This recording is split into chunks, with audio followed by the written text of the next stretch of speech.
We're now entering an important stage in addressing the coronavirus pandemic in this country. Nearly 2 months, many of us have felt the experience of being locked down. And now, like athletes who are returning to the field after being away and suffering injury, we're a bit tentative. We're not sure how fast we can go, how well we can go. Very much aware that these are difficult times and we don't want to be locked down again. So we need things and values to sustain us as we journey out and with each other, attentive to our own health and very much careful of the health of others. We can go back to something Pope Francis said about a week ago, on May the 14th, where he was encouraging us to join with people of all faiths around the world in praying for an end of the pandemic. He talked of three things. He talked of prayer, talked of fasting, talked of acts of charity. Now, prayer is much more than saying prayers. It's much more even than going to church or having devotions. Prayer is around nurturing our spiritual life. What Ignatius would say, finding God in all things. And over the coming months, it's important that we continue to nourish our spiritual life, to find ways that our spirit life can support our mental health, encourage our physical activities, and our relationships with others.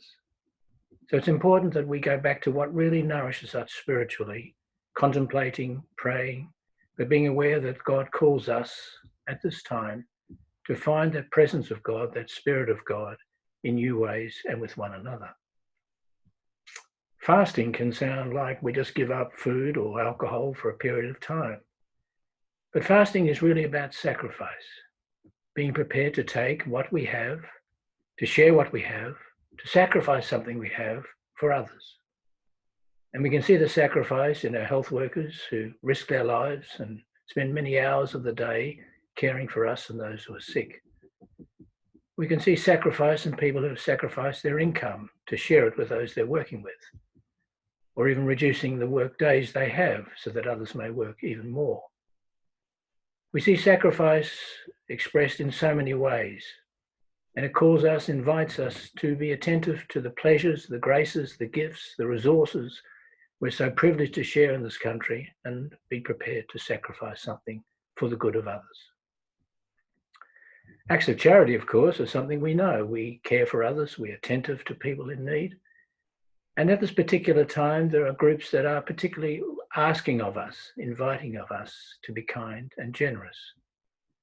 We see it in Jesuit social services, always working with people on the margins of our society, people most at risk at this time with high unemployment, people at high risk with mental health issues, of risk of losing their jobs, people coming out of the social and justice systems.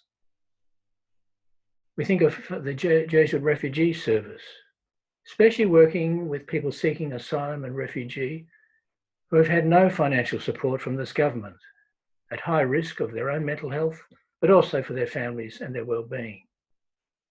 And Jesuit mission, reminding us once again that we are so privileged in this country with what we share, that if we can together share and offer something to those also across the countries, across the seas, and especially in Asia Pacific, our brothers and sisters there, who are also addressing serious issues around the pandemic.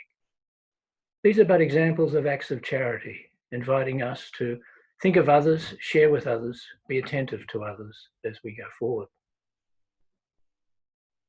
So let's take those three images that Pope Francis reminded us of last week to support us, to help us be attentive, to be disciplined, be respectful of our own spaces and health as we move forward, to nourish our spirit life, to nourish our sacrifice life, and to nourish our life in generosity and care for others.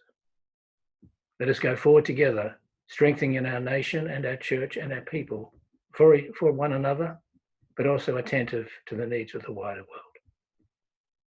world.